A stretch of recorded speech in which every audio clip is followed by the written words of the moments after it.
Well, the last few weeks, I've grown to love the book of Habakkuk, and I hope you've enjoyed our study through this Old Testament book as well. I love it because, well, it's as if it was ripped out of the headlines. We read about these old civilizations, and we could insert America or Iran or Iraq or other names into this book, and it seems like it speaks to where we live today. In fact, as the book of Habakkuk opens, remember Habakkuk is complaining before God.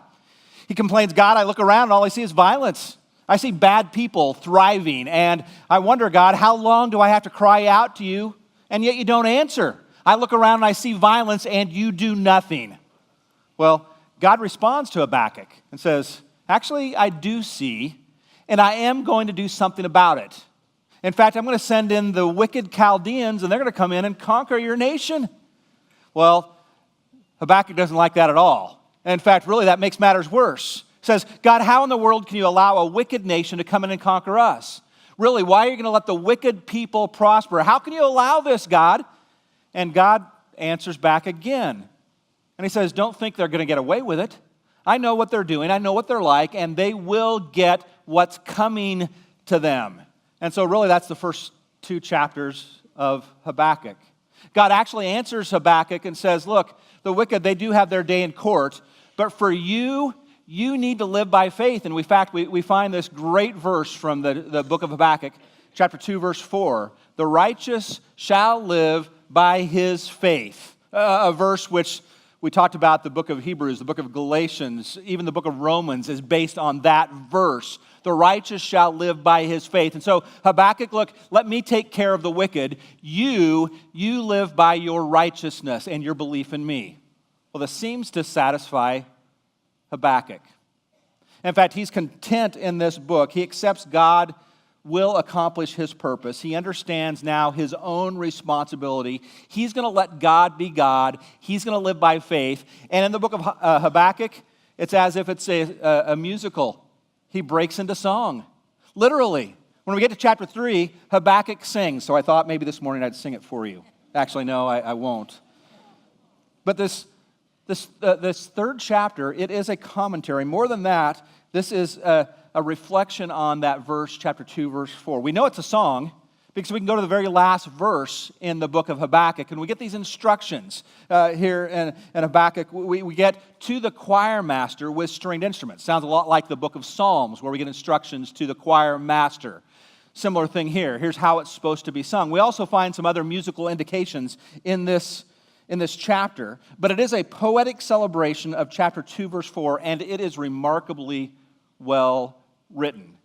In fact, you won't understand this chapter until you realize it is a song, and I want to kind of give you its layout, and so you can appreciate it more fully. It follows a normal layout of a song. It starts with its title, or we could call it a subscription. Here's who wrote it. And then it goes to the chorus, a chorus which was meant to be repeated throughout the psalm. And we get verse 1, verse 2, verse 3, or stanza 1, stanza 2, stanza 3. I'm going to call it that because actually our Bible has many verses, and those verses form a stanza, or what we would call in our song, verse 1, or verse 2, or verse 3. And then it's going to end with a bridge. And when we understand that format, it's going to help us understand this better and how to read this, or maybe even see how they sung this song. And so it's sung like we sing, but they start with the chorus. But what I want to do is just kind of walk down through the parts of this song. And so it does start with its title or its structure. And we read here, the very first verse, a prayer of Habakkuk the prophet, according to the Shigionoth. What in the world is that? According to the Shigionoth. Actually, it's not an English word. It's actually a transliteration. It's not a translation. Translation brings the meaning over into a new language. Here, a transliteration simply brings the Hebrew word over with the closest English equivalents.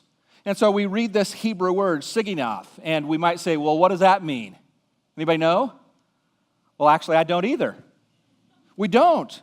Really, its meaning is obscure. It's only used twice in the Bible. It's used here. It's also used in the book of Psalms. And people speculate about what it might mean. And so some people speculate maybe it's a musical instrument because many of the Psalms say you're supposed to play it with these instruments. Or maybe it's the tune to which they were supposed to sing it by. Or maybe it's a type of psalm. Some people have speculated that an Akkadian word, shigu, means lament. And so maybe it's a lament, but it doesn't seem to read that way. And so the truth of the matter is, well, we don't know. But it is according to that, whatever that is. We come across the second word you probably heard of, and again, I've got to stop and say it also is a transliteration. It's not a translation. We come across this word Selah, and we've heard that. We've heard that. In fact, we saw it in the Psalms. But again, I've got to say it's a transliteration, and actually we don't know exactly what it means. Its meaning is unknown. That word is only used in the Psalms and the book of Habakkuk. It's not used anywhere else. And so some people suggest maybe it's a pause, or some people say it might be musical notation like forte or fortissimo or crescendo or something like that. But we really don't know. We do know this, however, in the Psalms, it always sets apart something. In the Psalms, for example, it'll mark the beginning of a verse, or sometimes it marks the end of a verse. What we need to realize is here in Habakkuk, it plays a significant role because it actually sets off the title of each verse. And so every time you see the word Selah in the book, I want you to back up just half a verse, and actually we're told what we're going to sing about. And once you discover that, it's going to make this psalm come alive. You might read through and say, okay, I don't get this psalm at all. But it is used to identify the parts, actually the title of each section, the title of each verse. And so let me give you the structure. If you went and did that, and I'd even challenge you, find Selah, and then go back half a verse and underline that half verse, that's what they're going to sing about. And so the song starts with the chorus. Lord, I've heard about your fame. And we're going to talk about the chorus in a second. And then it comes to the first stanza. We know that by the word Selah. We can back up and it says, God came from Teman, the Holy One from Mount Paran. That's what they're going to sing about. And then we find the words of the song. They would sing that, and then they'd come back and repeat the chorus. And then we go on to the second verse. You strip the sheaths from your bow, calling many arrows. That's the title. That's what they're going to sing about. They sing the lyrics. They're going to come back and sing the chorus again. And then we come to the third part. And again, we find that third stanza. You crushed the head of the house of the wicked, laying him before from thigh to neck. They're going to sing the lyrics to that and sing the chorus again. And then finally, it's going to end, like some of our songs do, with a bridge that kind of ties it all together again. And the final bridge, I'll quietly wait, the Lord's my strength. That's this song. And it was meant to be sung as a song. Well, let me put that into my own words to kind of maybe give this a little bit more clarity. And so we've looked at the structure of the song, but here's the meaning of the song, and here's what it really looks like. The essence of the song starts with the chorus. Lord, I've heard about you. I know all my Bible stories. I know what you've done in history, and I thank God. I thank you for what you've done. That's the chorus. Verse 1, I've heard of your powerful working. I know all those Bible stories and how you've worked for your people through history. Then they'd sing the chorus. And the second stanza, I know the purpose, even in your wrath, is to save your people. And so even in that, I thank you, God. And then they sing the chorus. And then they come to verse 3, I believe your promise that you will destroy wickedness. And they sing the chorus. And finally, he stops and says, I love you, God. No matter what happens, I'll quietly wait. You are my strength. And so that is this song. And once you get that, now we can go back and realize this is meant to be sung like a song. It's not meant to be chronological. It's going to have themes that reappear. This is a song the people of Israel actually sang. And actually, it carries the essence of the book of Habakkuk. It's the answer to the question, God, are you going to do something? Of course he is. And we're going to rely on him. And so, meant to be sung as a song. And we see here the chorus. And that chorus actually, as we get down to the chorus, you're going to find out that it's a great chorus. Notice the chorus. It's actually Habakkuk's petition to God. It's a prayer. The prayer of Habakkuk. And notice this chorus. O Lord, I've heard the report of you. And your work, O Lord, do I fear. In the midst of the years, revive it. In the midst of the years, make it known. In wrath, remember mercy. God, I've heard stories about you. They're great stories. I've heard of how you worked in the past, O Lord, and I'm in awe because of that. God, please work like that again and let everybody know about your greatness. And in your wrath, remember mercy. That's the chorus. It shows awe-filled respect for God, his holiness and his power. He knows that God will carry out his plan. He knows the Chaldeans are going to come in and do their work. And he prays, God, even in your wrath, show mercy. But God, we want to follow you no matter what. And this chorus that's going to be sung repeatedly, it carries the main themes of this song. About standing in awe of God. He is God. He is in control. About remembering how God has acted in the past, his acts of power, and praying, even in God's wrath, as the Babylonians, the Chaldeans come in and conquer, God, even in your wrath, please show us mercy. And that's going to be repeated over and over throughout this psalm. And so the chorus It contains the great themes that they're going to sing about. God, you've acted in the past, and I'm praying, please do it again. You've worked on behalf of your people in the past. God, please act again. Continue to work and let your works be known. Revive them. And then he goes on and he starts reminiscing about stories of old. And that's verse 1. And so we come to the first stanza. Now remember, this is poetic. It's not chronological. They're random reminiscings about how God has acted in the past. But we come to the first stanza. And the first stanza is going to remember all those Bible stories. And just say, God, we remember what you've done in the past. And I want you to read this and just see if you can't maybe find some of these. Starting in verse 3 through 8. God came from Teman, the Holy One from Mount Paran. His splendor covered the heavens, and the earth was full of his praise. His brightness was like the light rays flashed from his hand, and there he veiled his power. Before him went pestilence, and plague followed at his heels. He stood and measured the earth. He looked and shook the nations. The eternal mountains were scattered. The everlasting hills sank low. His were the everlasting ways. I saw the tents of Cushan in affliction, and the curtains of the land of Midian did tremble. Was your wrath against the rivers, O Lord? Was your anger against the rivers or your indignation against the sea when you rode on your horses on your chariot of salvation? And you might go say, yeah, I didn't get it. What in the world was that about? Okay, God acted. Actually, I've got to take you back and remember, he gives us the key to what we're studying. As we notice the song's title, we see that word Selah and back up half a phrase. And actually, we see the title marked off by that word. And so let's go and let's look at that. The title, here's the word Selah. Here's what we're going to sing about. God came from Teman and the Holy One from Mount Paran. And again, we're going like, yeah, that still doesn't help me much, right? What if I said the word Sinai? Would that help you a little bit more? Actually, this word Teman simply means south, and Mount Paran is actually the ancient word for Mount Sinai. That's what he's going to talk about. God, we remember how you delivered your people from the south through Mount Sinai. And so the readers know that. They know what he's talking about. This is talking about Israel's deliverance. And so if I say Sinai to you and I back up and now we read this thing again, I want you to think Sinai. I want you to think things like Egyptian plagues. I want you to think about plagues and pestilence. That's the language from our text. To start to clear up a little bit more. How God delivered his people from the south and brought them to Mount Sinai. I want you to think about deliverance and the flight from Egypt and slavery and through the plagues and into the wilderness and to the promised land. This first stanza recounts those events, how God began to act in mighty ways to lead and protect and to judge his people. Now, while lost on us, they were not lost on the original readers. Because what he does here is he actually quotes Moses himself. We remember Moses, right? If we went back and we read the words of Moses, we'd see the very same wording. In fact, I've got to take you back to the book of Deuteronomy. And the book of Deuteronomy, notice what we read. This is the blessing with which Moses, the man of God, blessed the people of Israel before his death. He said, the Lord came from Sinai and dawned from Sierra upon us. He shone forth from Mount Paran. He came from the 10,000 of the holy ones with flaming fire at his right hand. And Moses recounts the deliverance of the people from Egypt to Sinai to the promised land. And so here's what Habakkuk is doing, and here's what the people understood that we don't. He said, God, I remember Bible stories. I remember how the children of Israel were enslaved in Egypt, and I know how you delivered them through plague and pestilence. And I know how you delivered them Mount Sinai, and there lightning and flashes, and that whole story. God, I remember how you've acted in the past. And I'm praying, please act again.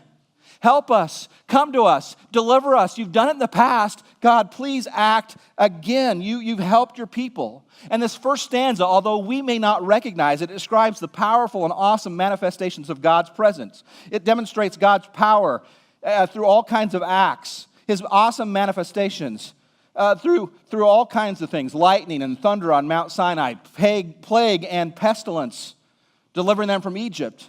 Earthquakes and storms, the earth, the water, sky. He used all those things to deliver his people. And Habakkuk is saying, God, you've delivered us in the past. Do it again. So that's verse 1. Of course, we do remember, we know the stories of how God used the Red Sea, don't we? He divided the Red Sea and the children of Israel went through. And how God used the Red Sea to collapse on the enemies. That's what he's recounting. We remember the Jordan River and how God parted the Jordan River. And that's what they're recounting. In fact, as we get to the end of the first stanza, we get to Habakkuk chapter 3, verse 8, and it asks a couple questions. Was your wrath against the river?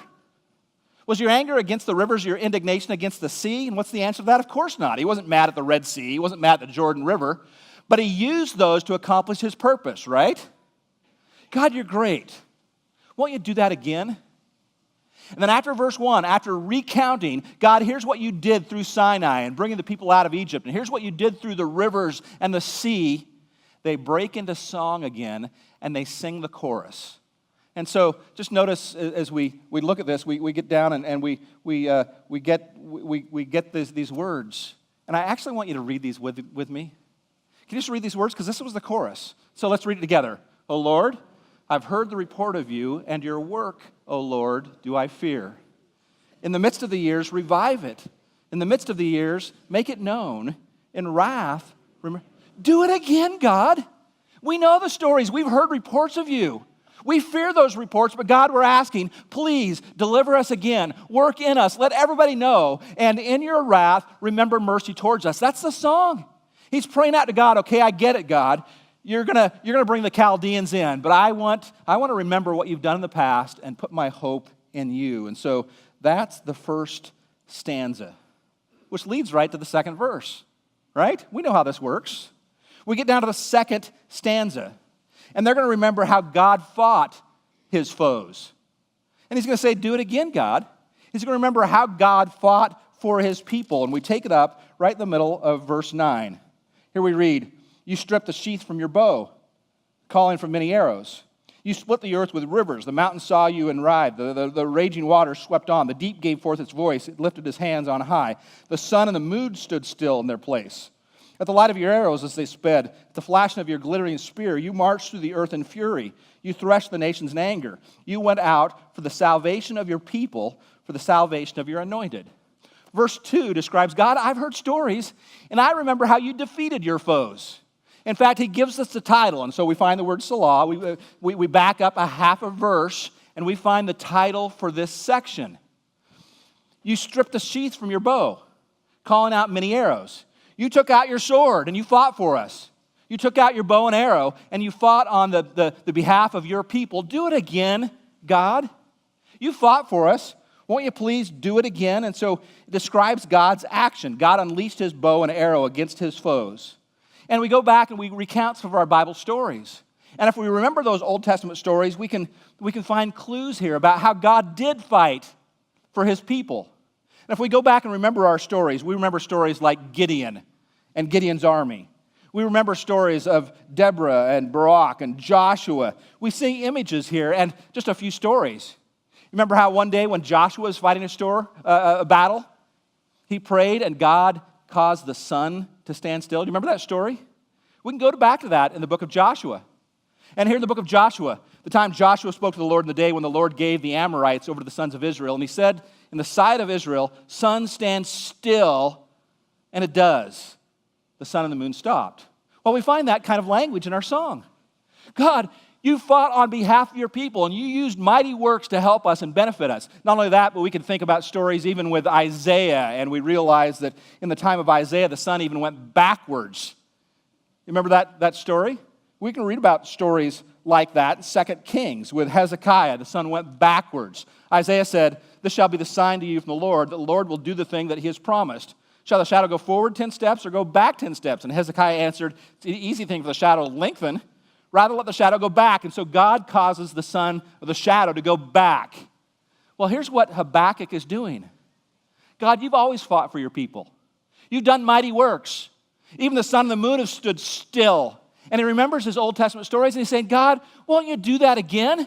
I look around me, there's all kinds of bad things happening. God, please act and let your name be renowned. Let everybody remember what you've done. And in your wrath, give us mercy.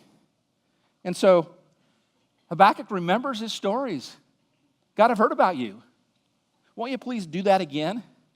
And again, the second verse ends with chapter 3, verse 13. God, you went out for the salvation of your people, for the salvation of your anointed. God, you've worked in the past to save your people. Please do it again. Interesting enough, we actually find the word anointed, which is the word Messiah. God is going to act again in the nation of Israel. But here's Habakkuk's prayer. God, I trust in you. I know you're going to deliver us. Please act on our behalf. God, you've done it in the past. Won't you do it again? And that's verse 2. And at the end of verse 2, guess what? We sing the chorus again. And so I want you to help me. Here we go. Can you read it with me? O Lord, I've heard the report of you, and your work, O Lord, do I fear. In the midst of the years, revive it. In the midst of the years, make it known. In wrath, remember mercy. God, you've worked in the past. Please, we need your help. Do it again, God. And even in your judgment, have mercy on us, your people. That's his prayer.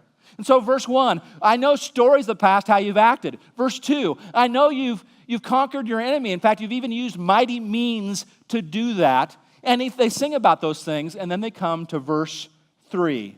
Verse 3, the third stanza, remembering how God has destroyed wickedness in the past. Now, God's promised this. Look, the wicked Chaldeans, they're going to come in and conquer you. But don't think I forgot. They will get their day. Their judgment is coming. And we read again, we take up in verse 13. Here's what we read. You crushed the head of the house of the wicked, laying him bare from thigh to neck. You pierced with his own arrows the heads of his warriors, who came like a whirlwind to scatter me, rejoicing as if to devour the poor in secret. You trampled the sea with your horses, the surging of mighty waters. God, we know you brought judgment upon the wicked people in the past. You've crushed the head. And again, I've got to stop and say, we know this is what's going on because we can see that word Selah and back up half a verse. We get our title. Here's the title of stanza 3. You crushed the head of the house of the wicked, laying him bare from thigh to neck. And they're going to sing stories about that. Stories that they knew well, maybe we've forgotten. They're going to sing about how God has destroyed wickedness in the past, and they'll sing about that. He remembers stories of how opposing kings and kingdoms were crushed by God. And God did that in mighty ways. Sometimes he used whirlwinds and storms and even the sea to accomplish his purpose. And Habakkuk describes this battle scene. Israel seems helpless. They've got nowhere to turn. They're facing defeat, but even in the jaws of defeat, God snatches out victory. He turns the tables on those wicked people. And the original readers of this song, they remembered this collage of story. Now again, remember it's in poetic form, and they're not in chronological order. But he picks up word pictures, which they would have remembered their stories, and we know some of those too. Again, he's going to use the picture of the Red Sea. We remember the story, right? God parts the Red Sea. The children of Israel walk through the Red Sea. And then as the Egyptians come into the midst of that Red Sea, what happens? The waters collapse, and we see horses and chariots drowning. God worked in mighty ways. We remember the story of the Jordan River and the parting of the Jordan River, and we get that kind of language here. In fact, the original readers would have remembered all kinds of stories with the Red Sea and with Deborah and Barak in the book of Judges, or even stories like, well, one maybe we've forgotten, story of Samuel and the Philistines, and God even answering through thunder and lightning and earthquake. Let me take you to one of those stories we've probably forgotten. 1 Samuel. The people of Israel said to Samuel, don't cease to cry out to the Lord our God for us, that he may save us from the hand of the Philistines. And Samuel cried out to the Lord for Israel, and the Lord answered him. The Philistines drew near to attack Israel. The Lord thundered with a mighty sound that day against the Philistines and threw them into confusion, and they were defeated before Israel. Habakkuk remembers his Old Testament stories. God, you've acted on behalf of your people in the past. You've done it in mighty ways. You've done it through whirlwinds. You've done it through thunder and lightning. You've even opened up the earth and swallowed people. You've certainly done it through the seas, the mighty seas, and the horses and chariots. You've even turned the bows of people against themselves. God, you've acted in the past, and here's our prayer. Do it again. Do it again, God. The memories of what God has done in the past, how God has fought evil, they provide hope to Habakkuk. And Habakkuk actually prays, okay, God, I understand you're bringing in the Babylonians, those wicked Chaldeans. I don't like it. I don't like it at all. But God, I'm going to trust in you, and I realize you'll defeat them as well. And that's the verse. And at the end of the verse, guess what? We sing the chorus. again. So we've got to go back and sing again the chorus. Read it with me. O Lord, I've heard the report of you, and your work, O Lord, do I fear. In the midst of the years, revive it. In the midst of the years, make it known. In wrath, what a great prayer. God, I know you can be trusted. I've looked back, and I know you've acted in the past, and here's what I'm praying. God, make your name great again. God, do your thing. God, I know that you'll bring about righteousness and judgment, but in your wrath, remember mercy. God, I'm praying for you to act. And we get the third stanza. And so we sing about stories of old. We sing about how God has fought battles. We sing stories about how God has defeated the enemy. And after we sung those and remind ourselves through this chorus, we come to the final bridge. And the final bridge is this resolve to trust in God no matter what. God, I don't like it. You told me what you're going to do, and I can hardly stomach it. But I'm still going to trust in you. And we get to verse 16. I hear, and my body trembles. My lip quivers at the sound. Rottenness enters into my bones. My legs tremble beneath me. Yet I will quietly wait for the day of trouble to come upon the people who invade us. Though the fig tree should not blossom, nor fruit be on the vines, the produce of the olive fail, the fields yield no food, the flock be cut off from the fold, there be no herd in the stalls, yet I'll rejoice in the Lord. I'll take joy in the God of my salvation. God, the Lord, is my strength. He makes my feet like the deer's. He makes me tread on my high places. God, I trust in you no matter what. His bridge, now remember a bridge, it's kind of a change of how the song's been going. And here, Habakkuk knows what God's going to do. He's going to bring in the wicked Chaldeans. The Chaldeans are going to destroy Israel and take them off into captivity. And Habakkuk hears God. He doesn't like this. He's trembling, but he's trusting in God's provision. He shows his fear and yet his faith and even joy in this last part of the song. Habakkuk comes to his conclusion in the form, of a bridge. And with a bridge, we get a content change. In musical terms, that's what it's called. It's called a bridge. This is a song where it introduces a new musical theme. Sometimes it changes tempo. Sometimes it even changes key. But it kind of wraps everything up. And so this bridge, he knows God's going to bring judgment. And it scares him to death. His lips quiver. He's shaking. He knows that the invasion is going to happen. But he also knows that if he puts his faith in God, God can be trusted. Now, he knows what this entails. In fact, when we get down in our passage, he lists all the sources of sustenance and says, those are going to be taken away. I understand it.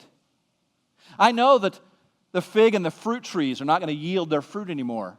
The grapevines aren't going to produce. The produce of the olive trees will be taken away from us. The fields will no longer produce. The sheep and the cattle will no longer be available for us. In the language of the readers, in their worldview, this was an exhaustive list. How do you survive? Well, you survive on these things. And he says, even though all those things are taken away from us, yet I will trust in you. God, even though you remove everything, you take everything from us, my hope is still in you. He lists all these resources, and again, this list would have been seen by them as exhaustive. I mean, what's left? How are we going to survive? Yet, even though all those things are taken away from us, I want you to notice how he ends in chapter 3, verse 18. Yet, all those things have been taken away from us. Yet I'll rejoice in the Lord. I'll take joy in the God of my salvation. God, the Lord, is my strength. God, come what may, no matter what happens, though the world seems dark, though our nation seems to be crumbling, though prosperity seems to be on the decline, no matter what happens, God, even though if we're invaded by some foreign enemy, or even if we're at war, even if you take away all our livelihood, God, will still trust in you. God, no matter what happens, we hope in you. You, God, are our salvation. I want to tell you, he's come to the right place, hasn't he? God, no matter what happens, we trust in you.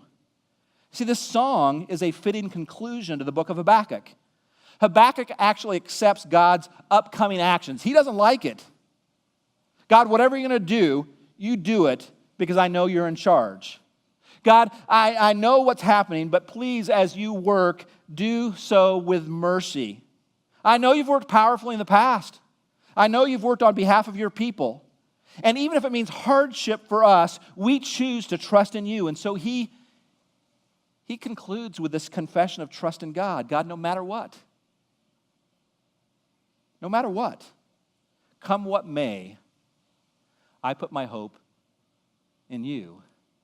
This is a psalm of submission. God, you're in charge. I'm going to follow you no matter what happens. I'm telling you, this is where we need to be as well. We live in a world, we live in even a country that seems to be in decline. Darkness seems to be sometimes all-pervading. I want to tell you, our hope should not be even in the next election or the next president. Our hope should not be in our government. Our hope should not be in our possessions. Our hope should not be in our fame or our good looks or our intelligence. Our hope shouldn't be in our material possessions. Our hope needs to be in the Lord. No matter what happens, here's where we put our hope. Here's where we put our faith. Here's where we put our trust. Our trust is in God because He is the God of our salvation. The Lord is our strength. No matter what happens, we have hope in Him. And that's Habakkuk's prayer. It's Israel's song. Well, as we kind of put Habakkuk to bed in our study of this, I just want to make a few applications. And maybe the first one's this. Habakkuk actually knows that God will judge. He knows that his nation has been in sin. And he recognizes the consequence of his nation's sin. He knows that God's going to come in and bring judgment. And yet he prays, God, even in your judgment, show mercy. Maybe that should be part of our prayer. God, we realize our nation's turned our back on you. We realize we've abandoned your principles for living. God, we realize that we may indeed be facing judgment, but God, in your judgment, show mercy for your people. Maybe that's part of our application. Maybe part of our application is simply this. We know that God ultimately will defeat wickedness. We can look around and we can see things in a downward spiral. We can look around and it seems like evil is triumphing. It seems sometimes like, really, this is the best we got? These are our best leaders, really? And maybe we have to stop and say, guess what? God knows what's going on. And those people who fight against God, they will be held accountable for what they do. Habakkuk's faith is made strong by remembering how God has worked in the past and saying, God knows, God cares, God understands, God will accomplish His purpose. And so Habakkuk closes with this resolute faith. God, I trust in you. And God, even when your answer is not one that I want to hear, my hope is in you. And so, God, come what may, I trust in you. And then I see them maybe singing one more time this chorus. Can we read it one more time? O Lord, I've heard the report of you and your work, O Lord, do I fear. In the midst of the years, revive it. In the midst of the years, make it known. In wrath, remember mercy. This is a psalm of submission. God, no matter what happens, I trust in you. Would you pray with me? Father, I want to come before you and realize you are a great God. We know our Bible stories, and we can go back and we remember how even in tragic times, even when it seems like there's no hope and there's no help, you're still working out your plan. And God, sometimes even though we don't like the answer, we realize that you're still in control and you will do what's right and your purpose, your will be accomplished. Father, ultimately realize that you have provided for us in the means of your Son, Jesus Christ, who is our hope. And so, Father, no matter what happens, help our mantra be, Lord, we trust in you. God, please work in our days. Father, help our nation. But even if it means wrath, in your wrath, remember us mercifully. And that's our prayer. I pray this in the blessed name of our Lord and Savior, Jesus Christ. Amen.